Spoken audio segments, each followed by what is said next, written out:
그때에 예수께서 성령에게 이끌려 마귀에게 시험을 받으러 광야로 가사 40일을 밤낮으로 음식하신 후에 죽이신지라.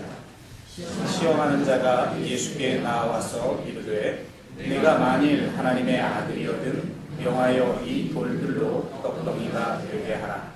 예수께서 대답하여 이르시되 기록되었으되 사람이 떡으로만 살 것이 아니요 하나님의 입으로부터 나오는 모든 말씀으로 살 것이라 하였느니라 하시니.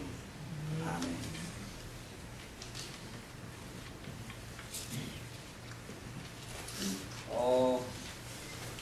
한 남자 고등학생이 버스를 타게 되었는데요.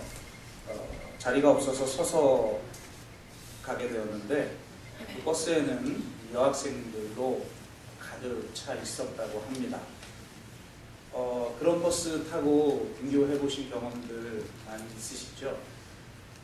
이 버스가 뭐 직진으로만 가면 큰 문제는 없겠는데 가끔 가다가 커브길을 급하게 가는 그런 경우들이 생기죠. 그러면 한쪽으로 이렇게 쏠리게 되면서 생기는 일들이 종종 있게 되는데요.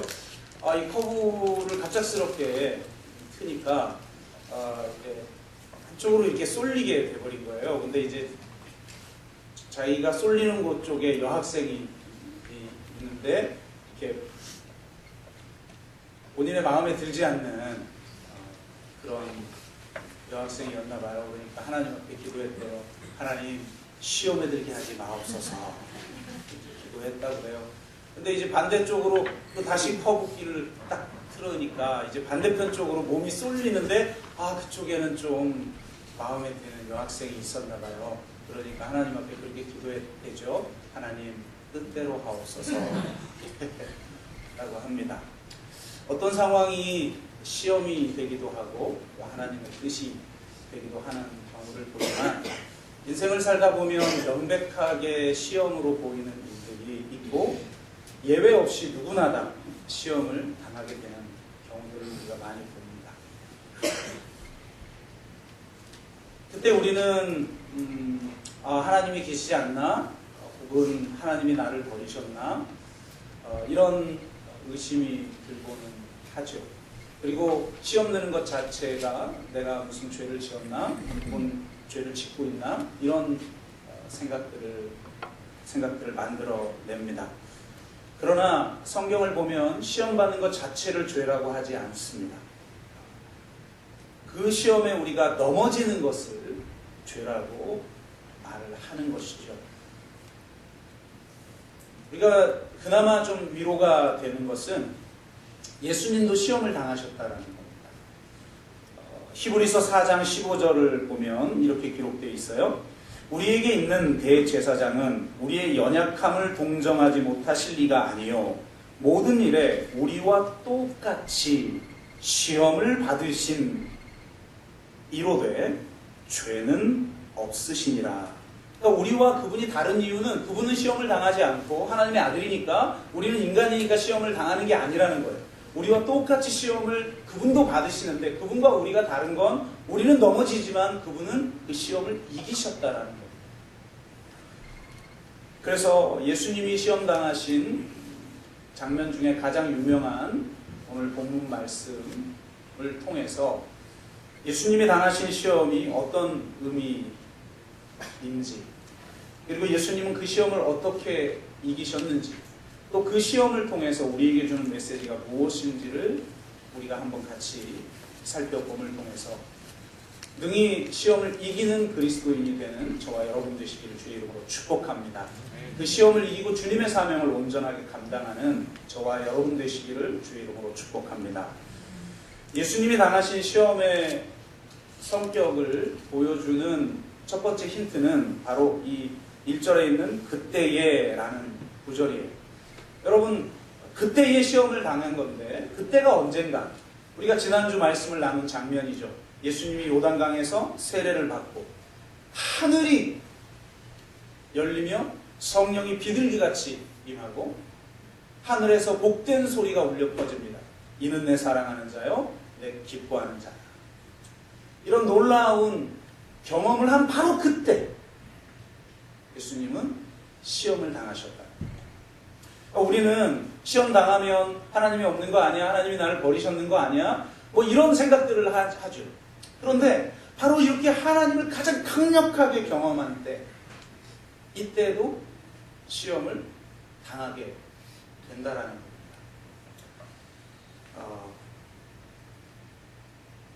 예수님이 시험을 이때 당했다라고 하는 것은 바로 예수님이 이 시험을 통해서 온전한 사명자로 서게 된다라는 걸 의미하는 거예요.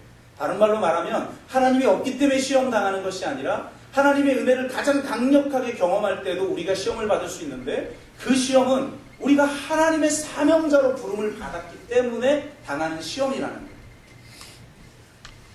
그러므로 우리에게 시험이 오면 물론 여러 가지 성격이 있을 수가 있겠지만, 우리가 내가 사명자이기 때문에 시험을 당하는구나 라고 하는 마음을 가질 필요성이 있다라는 거예요.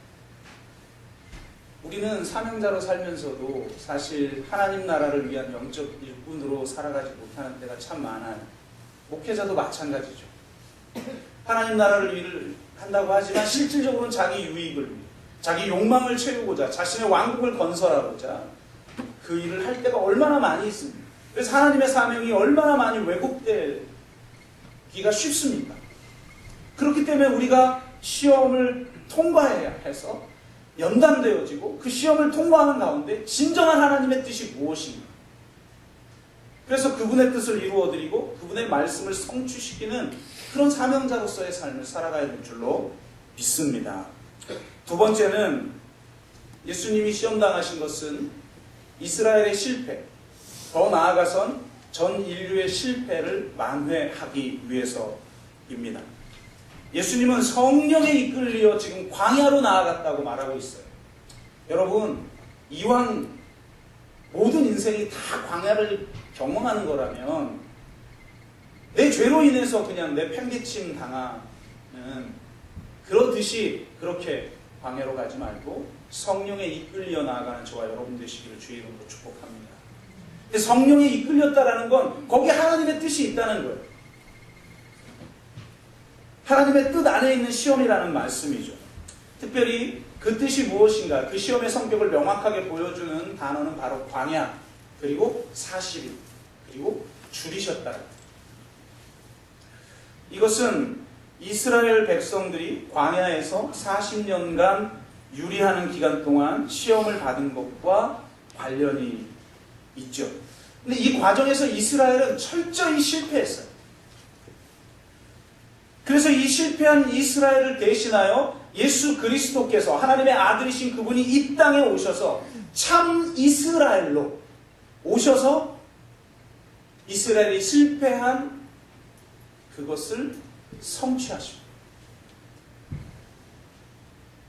더 나아가서는 최초의 인류인 아담이 실패한 그 실패를 만회하시고, 마지막 아담으로서, 둘째 아담으로서 전 인류를 대표하여 이 시험을 능히 이기심으로 말미암아 우리에게 진정한 하나님의 구원을 가져오셨다는 거예요.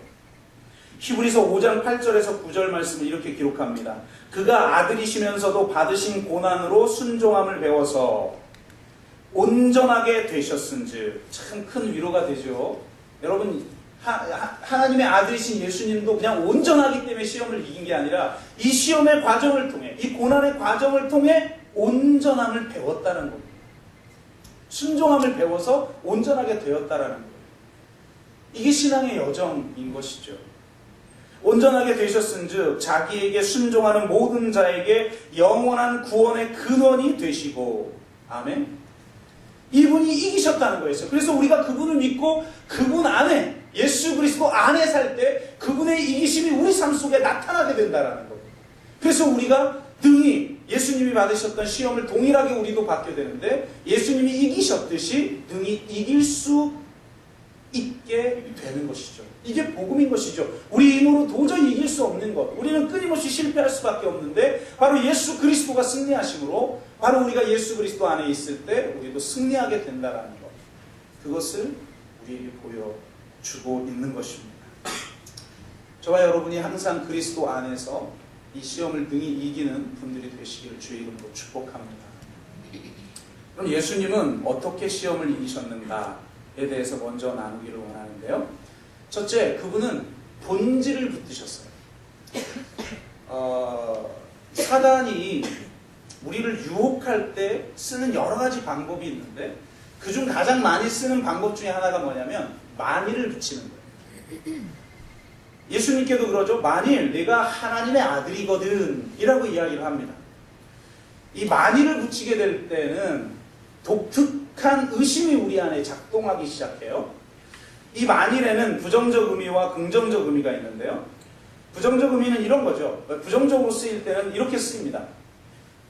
너 신앙생활 너무 열심히 하지 마. 그러다가 만일 너 죽기라도 하면 어쩔 거야. 너 신앙생활 너무 열심히 하지 마. 너 그러다가 정말 회사가 망하기라도 하면 어떡할 거야.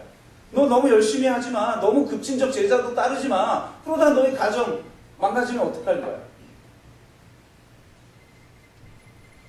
욥을 시험할 때 사단이 그렇게 하나님께 묻죠. 까닭 없이 그가 하나님을 경외하겠습니까? 만일 재산을 없애면, 만일 건강을 없애면 정말 하나님을 섬기겠습니까?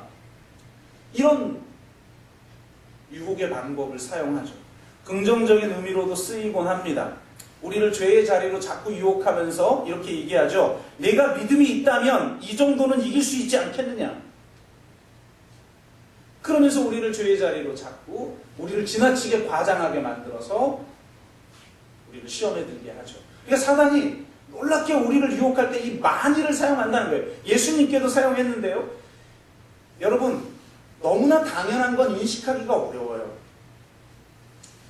잘 맞는 신발은 내가 신발 신었는지를 인식하기 어렵죠. 잘 안 맞는 신발을 신을 때 불편하고 그 신발이 자꾸 인식이 되죠. 물고기가 물 안에 있으면 그 물을 인식할 수가 없어요. 물 바깥으로 나올 때 물이 없구나라는 걸 인식하게 되는 거죠. 그러니까 자꾸 이 만일이라는 걸 통해서 우리가 하나님 안에서, 믿음 안에서 당연하게 여긴 것들을 자꾸 의심하게 만드는 거예요. 만일 하나님의 아들이거든. 내가 하나님의 아들인 게 분명한 사람들은요, 그걸 굳이 다시 인식할 필요가 없어요. 그냥 그렇게 살아가는 거죠. 그 존재로, 그 신분으로 그냥 살아가. 근데 만일 내가 하나님이거든, 이 말이 무슨 말? 하나님의 아들이거든, 이 말은 너 자신을 입증해보라는 말 아니겠습니까? 그러니까 자기 입증에 욕구에 사로잡히도록 우리를 빠지게 만드는 거죠. 이게 사단이 정말 무서운 거예요. 제가 지난주에도 말씀드렸죠. 사람이 만족하지 못하는 이유, 자기 입증의 욕구 때문입니다. 자기 입증의 욕구가 필요 없는 삶을 살려면 하나님의 입증을 경험해야 된다. 말씀을 드렸습니다. 그런데 지금 네가 하나님의 아들인 걸 입증시켜 보라는 거예요. 우리를 입증의 차원으로 지금 전락시켜 버리는 거죠. 전혀 당연한 거였는데 그걸 의심하게 만드는 거예요. 이게 사단이 자주 쓰는 그런 전략이라고 할 수가 있어요. 그래서 네가 정말 하나님의 아들이거든, 이 돌로 빵을 만들어 봐라, 이렇게 유혹을 합니다. 유혹이 유혹인 이유는 그 유혹이 우리에게 너무나 당연한 것이기 때문에, 믿음이 없으면 믿음 안에 있을 때 우리가 당연하게 여긴 것들이 있어요. 근데 우리가 믿음을 떠나면 당연하지 않은 것들이 우리에게 오는 게 아니에요. 믿음을 떠나게 되면 새로운 당연이 생겨나요. 너무나도 중요하고 너무나도 당연한 것. 그런 것들이 우리에게 오는 거죠. 여러분, 배가 고프면 돌을 떡으로 만들어서라도 먹어야 되는 겁니다. 당연한 것 아닌가요? 우리가 삶에 있어서 생존의 문제가 걸려 있어요. 그 생존의 문제가 걸리면 누구도 그 생존의 문제를 해결하려고 하는 행위에 대해서 뭐라고 할 수가 없어요. 그건 당연한 거니까. 유혹이 유혹인 건 그게 당연하기 때문이에요. 당연하지 않는데 내가 자꾸 넘어지는 그런 것도 있을 수 있죠. 명백하게 죄이어서 죄이기 때문에 우리가 넘어가는 것도 있어요. 그러나 대부분은 그렇지 않아요. 우리를 넘어뜨리는 유혹은 명백한 죄악이 우리를 넘어뜨리는 게 아니에요. 많은 경우는 남들이 봐도 당연하다고 여기는 거예요. 아니 생존의 문제가 당장 급한데 생존의 문제 신경 쓰는 것, 돌을 떡이 되게 하는 그것, 그건 너무나 당연한 거죠. 그래서 결국은 우리는 그 문제가 내 삶의 최우선이 되어 버리고 말아요. 성경은 돌을 떡으로 만드는 문제라든지 생존의 문제라든지 이 떡의 문제를 가볍게 여기지 않아요. 떡이 아니라 말씀으로 살아야 된다, 이렇게 성경은 말하지 않아요. 떡만으로 사는 게 아니야 라고 말할 뿐인 거죠. 낫 벗이 아니에요. 낫온니 버돌소지. 그러니까 중요하게 성경을 생각해요. 근데 문제는 뭐냐? 그게 먼저가 돼버린다는 거예요. 왜 먼저가 될 수 있는가? 당연한 거니까. 그렇게 하는 게 너무나 당연한 거니까 그렇습니다. 결국 유혹은 순서의 문제인 것이죠. 먼저를 잃어버리게 만드는 거예요. 먼저 그의 나라와 그의 의를 구하라가 사라져버려요. 왜? 생존은 앞에서는 어떤 것도 의미를 잃어요. 왜? 생존이 가장 중요하니까. 그만큼 강력한 거예요. 그리고 그건 정말 당연이고, 인간의 어떻게 보면 본연이고 당연인 거죠. 이 생존의 문제. 그게 유혹이 되는 거예요. 그때도 우리가 이 먼저의 문제, 이 우선순위의 문제, 이 본질의 문제, 우선순위가 수도 없이 바뀔 수 있죠. 상황에 따라 우선순위가 바뀌는 건 본질이 아니에요. 어떤 상황이어도 그것이 가장 우선순위가 될 만한 것, 그게 본질인 거죠. 그게 내 삶의 목적이 될 수 있는 거죠. 그런데 유혹은 그렇지 못하게 만들어요. 그렇게 유혹에 다가올 때 주님은 이걸 분명하게 붙들었어요. 사람이 떡으로만 사는 것이 아니라 하나님의 입에서 나온 모든 말씀으로 사는 것이니라. 본질, 그걸 붙든 거죠. 두 번째, 어떻게 유혹을 이기셨는가? 그분은 본질을 붙들었을 뿐만 아니라 말씀을 붙들었습니다. 예수님이 세 가지 유혹을 받으시는데 이 세 번 다 독특하게도 말씀으로 물리칩니다. 아니 예수님 정도 능력이 되고 하나님의 아들이면 여러 방법으로 물리칠 수도 있을 것 아니겠습니까? 귀신 내어쫓을 때처럼 할 수도 있을 것이고 다양한 방법을 쓸 수 있을 텐데 예수님은 오직 말씀으로 물리치셨어요. 세 번 다 신명기의 말씀을 가지고 물리치십니다. 우리가 왜 유혹에 넘어지는가? 그것은 분명하게 말씀을 붙들지 않기 때문이에요. 대표적인 경우가 최초의 인간이죠. 사단이 하와를 유혹할 때 실패한 이유가 있어요. 말씀에 실패한 거예요. 사단이 모든 나무의 열매를 먹지 말라고 하더냐? 라고 묻자 이렇게 대답해요. 아니라 중앙에 있는 나무를 만지지도 말고, 먹지도 말고 만지지도 말라고 하셨다라고 말해요. 만지지 말라는 말은 하나님이 하신 적이 없죠.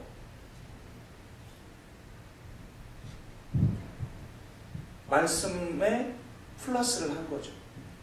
그러면서 이렇게 말해요. 만지면 죽을까 하노라 하셨느니라. 하나님은 그렇게 말씀 안 했죠. 반드시 죽는다라고 했지 죽을지도 몰라라고 하지 않으셨어요.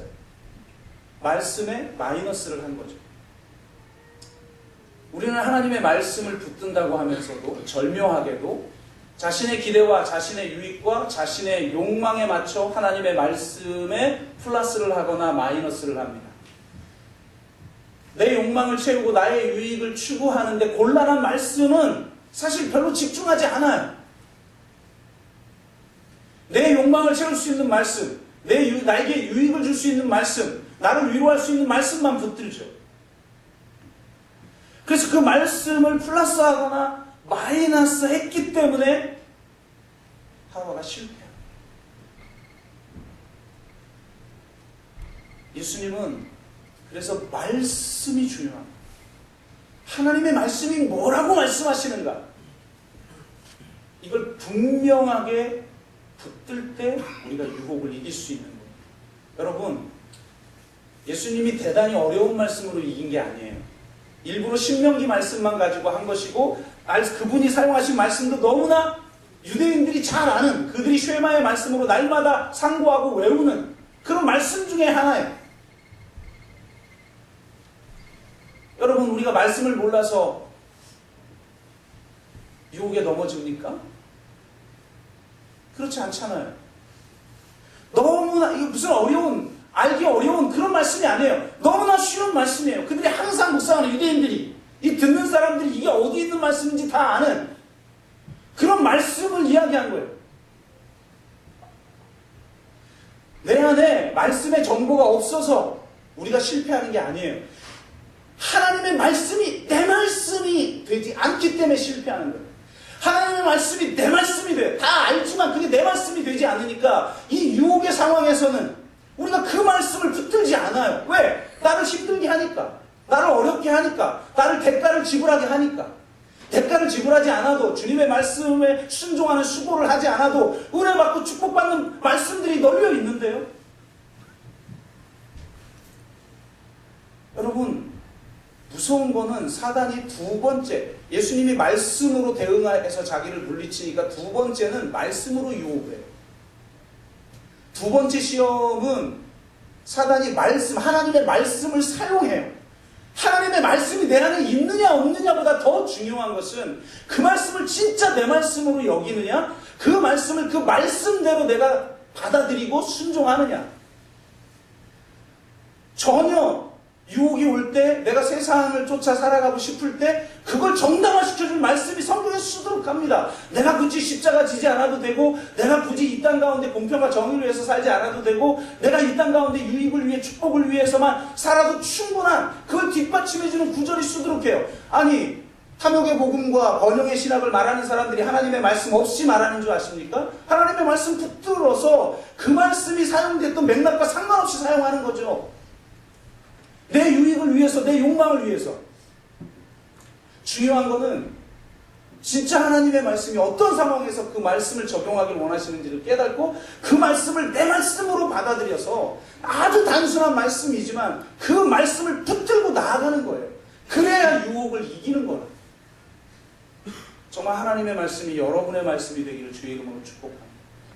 나의 유익과 나의 욕망을 채우기 위해서 말씀을 사용하는 것이 아니라 하나님의 뜻을 이루고 정말 하나님의 나라와 그의 의를 온전하게 이루기 위해서 하나님의 말씀을 바로 붙들어야만 우리가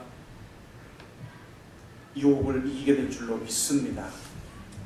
예수님은 본질을 붙들고 말씀을 붙들므로 유혹을 이기셨는데요. 그럼 구체적으로 어떤 유혹이 왔고 그 유혹의 의미가 무엇이고 예수님이 그 유혹을 이기는 것을 통해서 무엇을 성취하셨는가에 대해서 우리가 함께 나누길 원하는데, 아무래도 이 세 가지 그 시험을 다 오늘 살펴보기엔 시간이 부족하기 때문에 우리가 첫 번째 시험만 같이 나누도록 하겠습니다. 예수님의 그 시험은 세 가지 시험인데요. 이 세 가지는 인간의 어떤 본질적인 이 실존과 관련돼요. 인간이 인간으로서 살아갈 때 그의 어떤 조건과 같은 것이죠. 첫 번째는 경제 문제입니다. 생존의 문제죠. 소위 빵의 문제. 두 번째는 사회의 문제예요. 이 사회는 문화, 종교를 다 포함한 것이고, 세 번째 문제는 정치와 관련된 시험입니다. 사람이 두셋만 모여도 정치가 그 가운데 이루어지죠. 인간은 본질적으로 사회적 존재, 정치적 존재잖아요. 그게 인간의 조건이에요. 인간의 조건. 그 세 가지 차원에서 시험을 받아요. 학자들은 현대사회를 세 개의 섹터로 나눕니다. 첫 번째 섹터는 국가와 정치의 영역이라고 할 수가 있고, 제2섹터는 시장과 경제 영역이고, 요즘 새롭게 부상되는 제3섹터는 사회와 문화의 영역이죠. 원래 사회와 문화는 있었어요. 근데 그것이 국가와 시장이 지배했는데 그 사회의 영역을, 이제 사회가 사회적 존재, 공동체적 존재들이 그 사회를 복원하자. 이게 이제 지금 사회운동인 것 아니겠습니까? 이 세 가지 차원이 인간을 구성하는 본질적 조건이라고 할 수가 있죠. 실존적 조건인데 이 세 가지 차원 중에 첫 번째 유혹은 경제의 영역, 생존의 영역이라는 거예요. 저는 이것이 첫 번째 이유인 이유가 수긍이 됩니다. 왜냐하면 이 경제의 영역, 이 빵의 영역, 이 생존의 영역은 가장 원초적인, 이 세 가지 차원 중에도 가장 원초적인 영역이에요. 솔직히 이 영역에서 우리가 가장 많이 넘어집니다. 그리고 이 차원의 문제에 처한 분들 앞에 우리는 고상한 말 할 수 없어요. 하나님의 말씀, 하나님의 나라의 이런 말 할 수 없어요. 저조차도 그래요. 우리 성도님들 자꾸 하나님의 말씀에 떠난 것 같으면 제가 뭐 강력하게 때로 설교하기도 하고 책망하기도 하죠. 저는 어떻게 보면 지금 이 시대가 위기의 상황이기 때문에 지금 이 시대의 상황에서는 센 설교를 할 수밖에 없다고 생각을 해서 지난 8년 동안 물론 은혜스러운 설교, 위로가 되는 설교도 많이 했지만 굉장히 우리에게 부담스러운, 내가 고민하고 싶지 않는 영역의 말씀들, 이런 말씀들을 굉장히 많이 했다고 생각해요. 그런데 다른 문제가 아니라 이 생존의 문제, 이 빵의 문제가 있는 성도님들에게는 뭐라고 말하기가 어려워. 내가 책임질 것도 아닌데. 우리 공동체가 진정한 사도행전적 교회가 아직 되지도 않았잖아요. 그렇다면 그 생존의 문제 때문에 어려운 그 영혼을 우리 교회가 책임질 텐데 그러지도 못하죠. 그럼 내가 책임질 것도 아닌데 그냥 고상한 말, 멋있는 말, 하나님의 말씀 그런 거 들이댄다고 뭐 되는 게 아니잖아요. 이만큼 이게 무서운 문제라는 거예요. 이만큼. 고상한 말이 필요 없어요. 세상도 마찬가지 아닙니까? 경제 문제 앞에서 무슨 비전, 무슨 새로운 가치 아무 소용이 없어요. 요즘 뭐 great, stupid 이거 유행어던데요. 그 stupid 이걸 유행시킨 사람은 최근 그 개그맨이 아니잖아요. 과거 바보야, 문제는 경제야. 이걸로 빌 클린턴 대통령이 당선된 것 아닙니까? 이게 무슨 말이에요? 경제 문제 해결해 주겠다 그러면 그 사람이 자격이 있든지 없든지 우린 찍어요. 왜? 그 문제가 가장 중요하고 너무 절실하고 원초적이고 그 문제 앞에서 모든 게 힘을 잃어버리니까. 그래서 우선 파이를 키워야 된다. 우선 경제를 살려야 된다. 그 말 앞에 다 힘을 잃어버리잖아.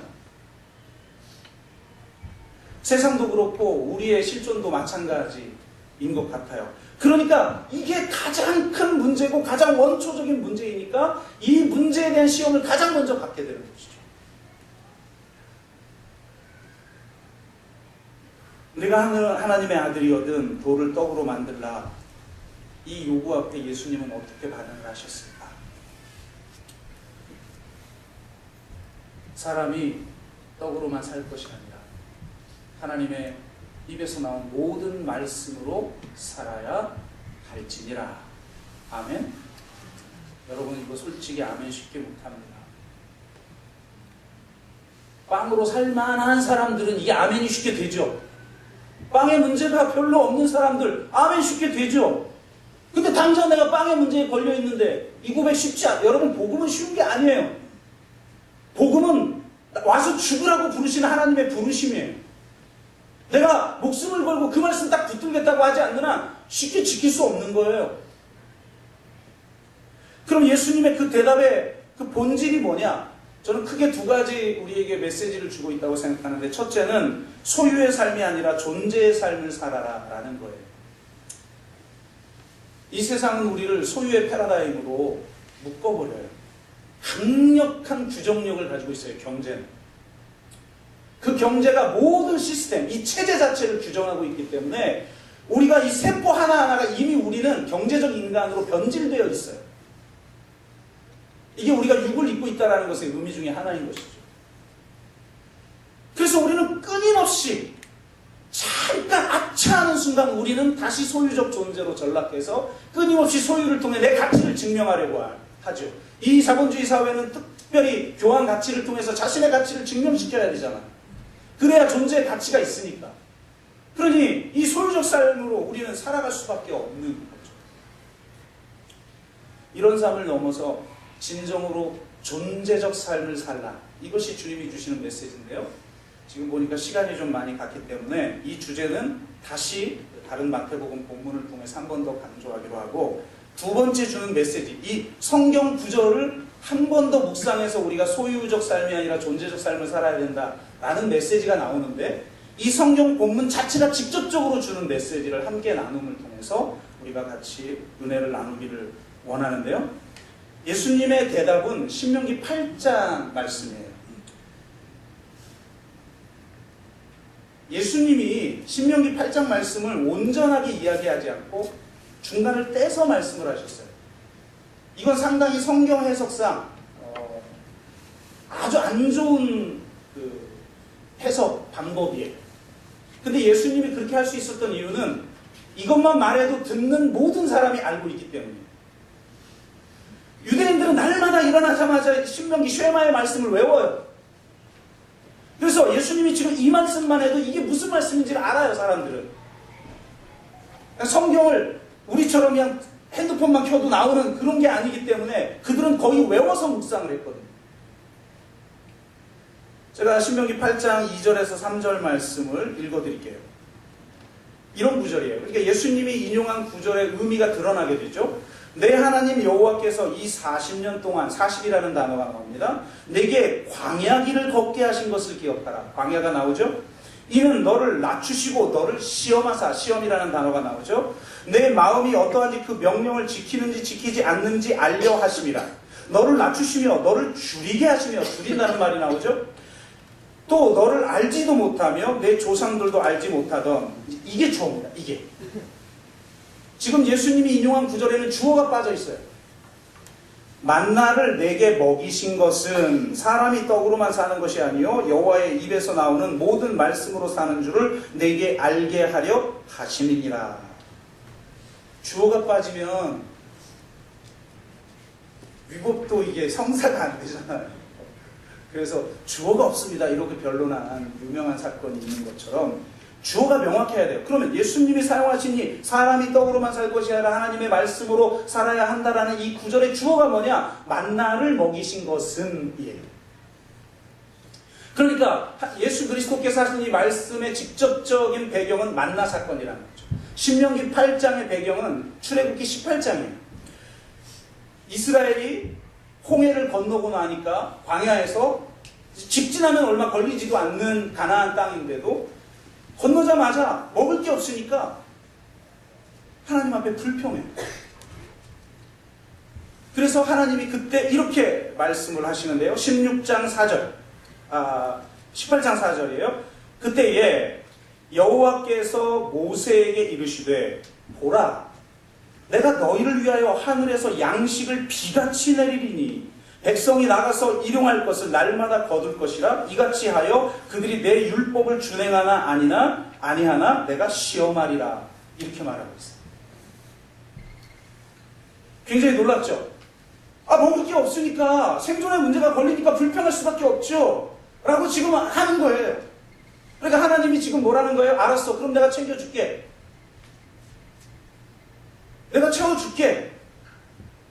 그럼 너희들은 이 외적인 조건 때문에, 상황 때문에 지금 불평할 수밖에 없고 원망할 수밖에 없고 우상을 섬길 수밖에 없고 불의를 행할 수밖에 없다고 지금 말하고 있는데, 너희들이 불신앙의 삶을 살아가는 것을 지금 줄이기 때문이라고, 생존의 문제가 걸리기 때문이라고, 지금 돌을 떡으로 만들어야 될 그런 상황이라고 그렇게 말하고 있는데, 알았어, 그럼 내가 해결해 줄게.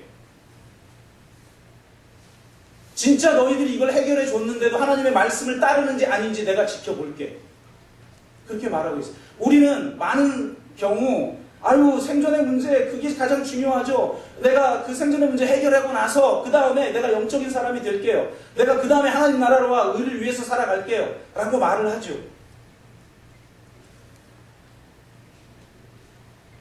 그런 그들에게 아예 만나를 줘버려요.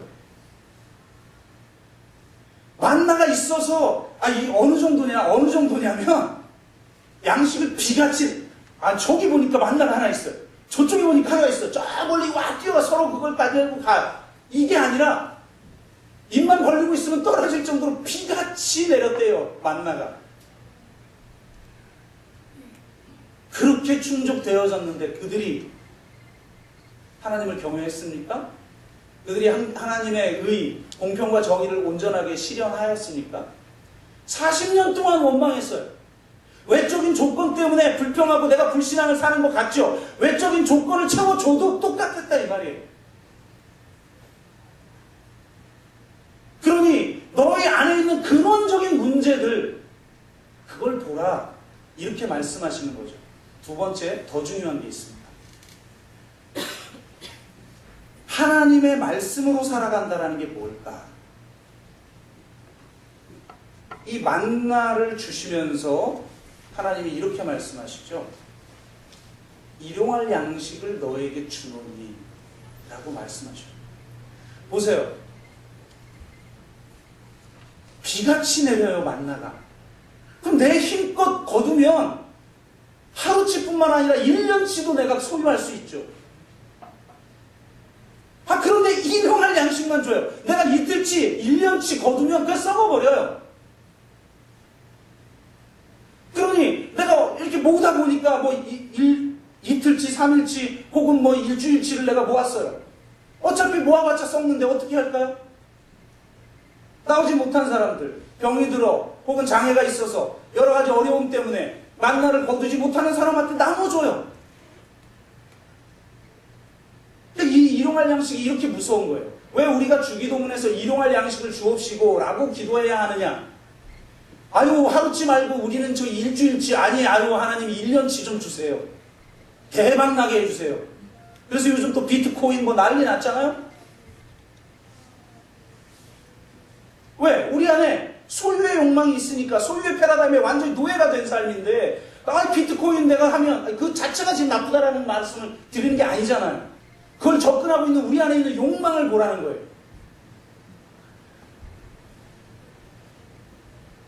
진짜 일용할 양식을 내가 구하고 있는가?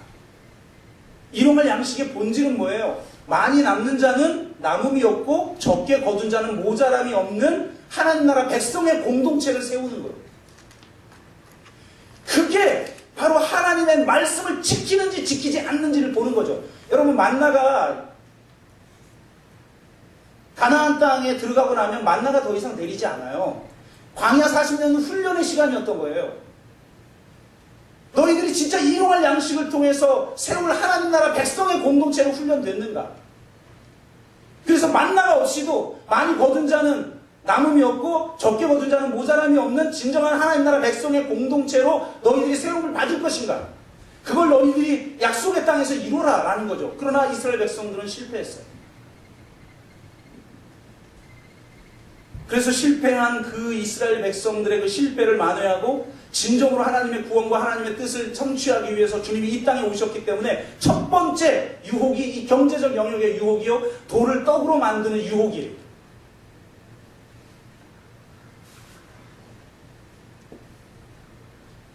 그 유혹 앞에서 주님은 다시 신명기의 말씀을 붙든 거죠. 그래서 주님은 이 유혹을 극복하고 공생의 내내 그리고 십자가와 부활을 통해 바로 이 하나님 나라의 백성, 새로운 하나님 나라의 백성의 공동체를 세우기 위해서 자신을 온전히 내어놓습니다. 그분은 정말 먹을 것이 없는 사람들, 그리고 먹을 자격이 없는 사람들, 죄인과 창기와 세리의 친구가 되어 그들을 새로운 밥상 공동체에 초청합니다. 하나님 나라의 비유를 들면서 큰 잔치를 베풀 때 가난한 자들과 몸 불편한 자들과 맹인들과 저는 자들과 저를 불러와라 라고 말씀을 하십니다. 그분은 오병이어를 통해서 모두가 먹고 남는, 모두가 줄이고 있다가 모두가 먹고 남는 그런 역사를 일으키십니다. 그건 기적이 아니에요. 사람들은 그 기적 때문에, 빵의 문제 때문에 예수님을 쫓아와요. 성경에 그들을 예수님이 피했다고 해요. 왜요? 그들이 쫓는 이유는 빵의 문제만 집착하고 있기 때문이다. 예수님은 그 빵의 문제를 해결하면서 만나를 하나님이 이 땅에 주면서 그냥 생존의 문제만 해결한 게 아니라 그 만나를 통해 일용할 양식이 되게 하여서 그 양식을 지키는 것이 곧 생명의 양식이 되도록 하기 위해서죠. 예수님도 마찬가지예요. 오병이어의 역사는 자신을 생명으로 드리면서 세울 하나님 나라의 백성의 공동체가 어떠한지를 보여주기 위한 거예요. 그래서 자세히 읽어보면 오병이어의 역사에 나오는 용어 순서가 전부 성만찬 순서하고 동일합니다. 예수님이 마지막 십자가에 죽으시면서도 성만찬을 하시죠. 자신이 생명의 양식이 돼서 모두를 살리겠다고 말씀을 하십니다. 그리고 죽으시고 부활하신 후에 만난 엠마오 제자들에게 말씀을 풀어주시고 나중에 떡을 뗄 때 그들이 비로소 예수님인 줄 알아요. 굉장히 놀라운 사건인 거죠. 그리고 마지막 주님이 승천하시고 나서 성령을 보내시니까 그 성령을 통해서 이루어진 초대교회 백성의 공동체가 바로 이 40년 동안 그들을 시험하여서 그들을 연단하여서 이룰 하나님 나라의 백성의 공동체의 모습, 바로 그 모습이 초대교회에 이루어지게 돼요. 서로 떡을 뗍니다.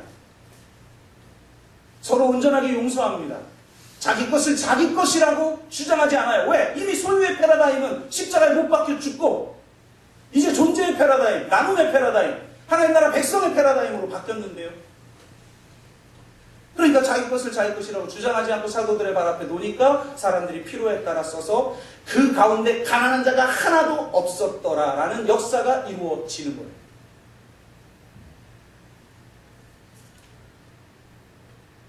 지금 사람은 빵으로만 살 것이 아니라 하나님의 입에서 나온 모든 말씀으로 살아야 한다. 이게 만나 사건이 에서 하나님이 하신 말씀이잖아요. 예수님이 이 말씀을 드신 이유가 있어요. 빵의 문제가 하나님 나라의 하나님의 모든 말씀으로 사는 문제가 서로 분리된 게 아니라는 거예요. 우리는 빵의 문제 따로 있고 영적인 문제 따로 있다고 생각해요. 혹은 빵의 문제 해결하고 나면 영적인 문제 신경 쓸게요 하고 생각해요. 그렇지 않아요. 예수님은 지금 이 빵의 문제가 영의 문제다라고 말하고 있는 거예요. 너희들이 그 외적인 것이 해결되면 해결될 것 같지만 그렇지 않다. 그리고 너희가 하나님과의 관계를 회복해야 되는데 하나님과의 관계를 회복한다라는 건 지금 이 만나의 문제, 일용할 양식의 문제를 통해서 이루실 공동체를 이룰 수 있는 사람이 되는 것이다. 생존의 문제와 영적인 문제가 따로 있고 생존의 문제를 해결한 다음에 영적인 문제를 해결하는 게 아니라 이 생존의 문제가, 이 빵의 문제가 영의 문제가 되게 하라. 이 말씀입니다.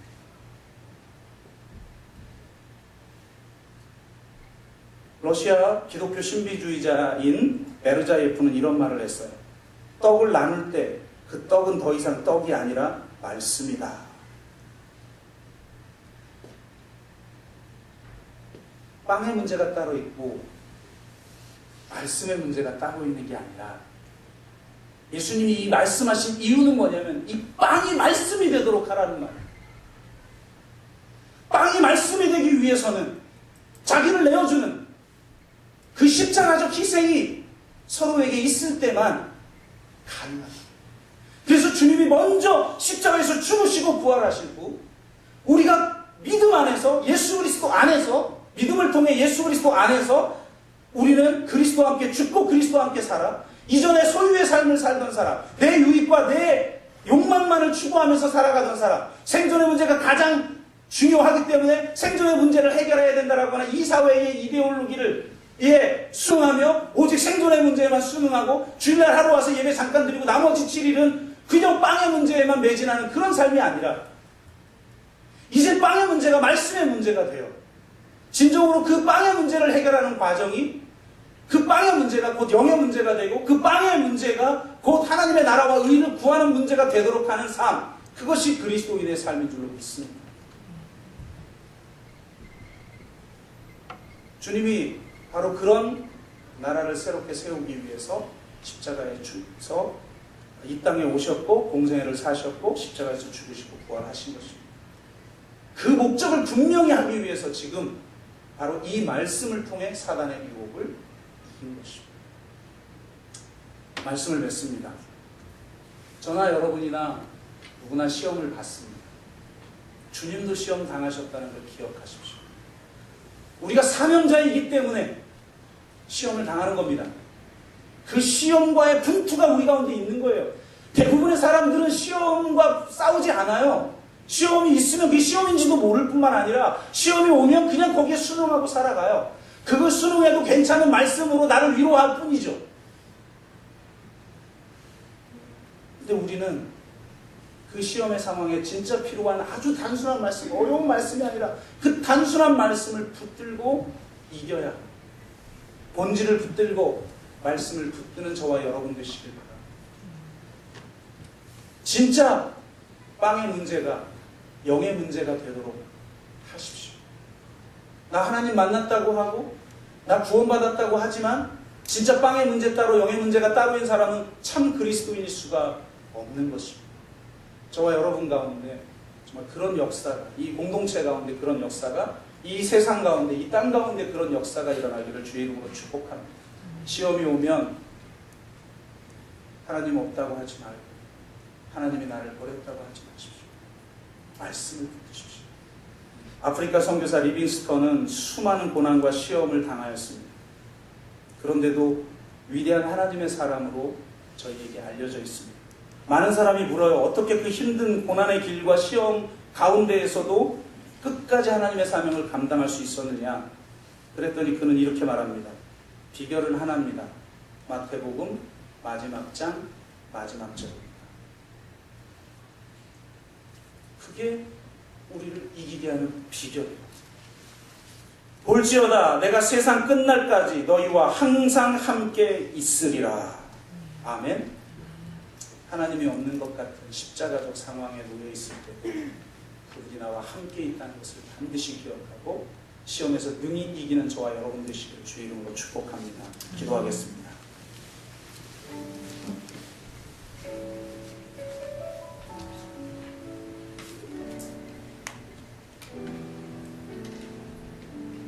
하나님이 없는 것 같습니까? 이 세상에 악인들이 형통하는 걸 보면 하나님이 없는 것도 같고 나에게 주어진 고난과 시험을 보면 없는 것도 같습니다. 그러나 주님은 분명히 말씀하셨습니다. 볼지어다 내가 세상 끝날까지 너희와 항상 함께 있으리라. 그 말씀 붙들고 우리는 본질을 붙들고 본질을 먼저 추구하며 말씀으로 승리하는 자가 되어야 하겠습니다. 주님 그렇게 하림을 주옵소서. 그렇게 우리가 한번 같이 기도하겠습니다. 사랑의 아버지 하나님, 그렇습니다. 주님도 시험 당하셨고 고난 당하셔서 순종함을 배우고 온전하게 되셨다고 말씀하시고 저희에게 위로가 됩니다. 그 과정을 통해 진정한 사명자로 연단되게 하시고 하나님의 뜻이 무엇인지, 하나님의 말씀이 가르치는 구원이 무엇이고 그리스도인으로서의 삶이 무엇인지를 바로 알아 그 말씀만 붙들고 순종하며 살아가게 하여 주시옵소서. 이 세상은 악하여서 하나님의 나라와 멀고 주님 이 세상은 너무나도 육적이어서 주님 하나님의 나라와 멀어 우리도 모르게 이 세상 나라를 쫓아 살아가는 경우가 얼마나 많이 있습니까? 또한 그 과정에서 있는 시험과 어려움 때문에 무너지고 넘어지는 경우가 얼마나 많이 있습니까? 주님 진짜 주님의 함께 하시고 분명하게 믿고 본질을 먼저 하나님의 나라와 의를 먼저 구하고 살아가는 자 되게 하시고 하나님의 말씀으로 능히 승리하는 자 되게 하여 주옵소서. 하나님 감사합니다. 본질을 붙들고 말씀을 붙드는 과정 속에 주님이 늘 함께 하심을 믿습니다. 그 함께 하심에 감사드리며 예수 그리스도의 이름으로 기도드렸습니다. 아멘.